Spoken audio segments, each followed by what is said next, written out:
तुमचा विश्वास, आमची बातमी. नाशिक शहरातील गजबजलेल्या शालिमार परिसरात असलेल्या सुप्रसिद्ध सोनी गिफ्ट या दुकानाबाहेर दररोज मोठ्या प्रमाणात ग्राहकांची गर्दी होत असल्याचं चित्र सध्या पाहायला मिळत आहे. घरगुती तसेच भेटवस्तू खरेदीसाठी नागरिक मोठ्या संख्येने येथे येत असल्यामुळे दुकानाबाहेर रांगा लागत आहेत. मात्र या गर्दीचं व्यवस्थापन करण्यासाठी संबंधित दुकानदारानं चक्क पोलिसांचे बॅरिकेड्स वापरल्याचं दृश्य सध्या चर्चेचा विषय ठरलाय. दुकानाबाहेर महिलांच्या रांगेसाठी पोलिसांचे बॅरिकेड्स उभे करण्यात आले असून अनेकांच्या त्यामुळे भुवया उंचवल्यात. सामान्यतः पोलिसांचे बॅरिकेड्स हे वाहतूक नियंत्रण, बंदोबस्त आणि विशेष सुरक्षा व्यवस्थेसाठी वापरण्यात येणारी सरकारी मालमत्ता मानली जाते. त्यामुळे अशा बॅरिकेड्सचा वापर खासगी दुकानदारांना केल्याचं पाहून नागरिकांकडून आश्चर्य व्यक्त केलं जात आहे. दरम्यान या दुकानाकडे येणाऱ्या ग्राहकांची संख्या मोठी असल्यानं परिसरात वाहनांची गर्दी वाढते.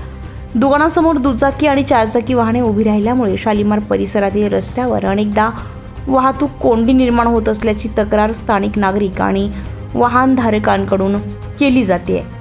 विशेषतः संध्याकाळच्या वेळेत आणि सुट्टीच्या दिवशी येथे वाहतूक मंदावल्याचं चित्र दिसून येत आहे.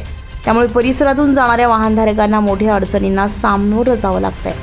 नागरिकांच्या मते गर्दीचं व्यवस्थापन करण्यासाठी दुकानदारांना पोलिसांची बॅरिकेड्स उभारणे हा प्रकार नियमांच्या चौकटीमध्ये बसतो का, असा प्रश्न उपस्थित केला जातोय. सरकारी नियमानुसार पोलिसांचे बॅरिकेड्स खासगी व्यक्ती किंवा दुकानदारांना वापरण्याची तरतूद नसताना अशा प्रकारे त्यांचा वापर होत असल्यानं प्रशासनाच्या भूमिकेबाबतही चर्चा रंगू लागल्यात. त्यामुळे या प्रकरणात स्थानिक पोलिसांनी दुर्लक्ष केलंय का, की दुकानदाराला कोणती विशेष परवानगी देण्यात आली आहे का, याबाबतही प्रश्न उपस्थित होत आहेत. काही नागरिकांच्या मते या प्रकाराकडे नाशिक पोलिसांकडून कृपादृष्टीनं पाहिलं जात असल्याचं चित्र दिसून येत आहे.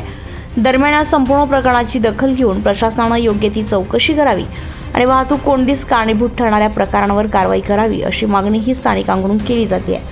आता या संदर्भात नाशिक पोलीस आयुक्त संदीप कर्णिक कोणती भूमिका घेत आहे आणि पुढे काय कारवाई होते याकडे सर्वांचंच लक्ष लागलं आहे.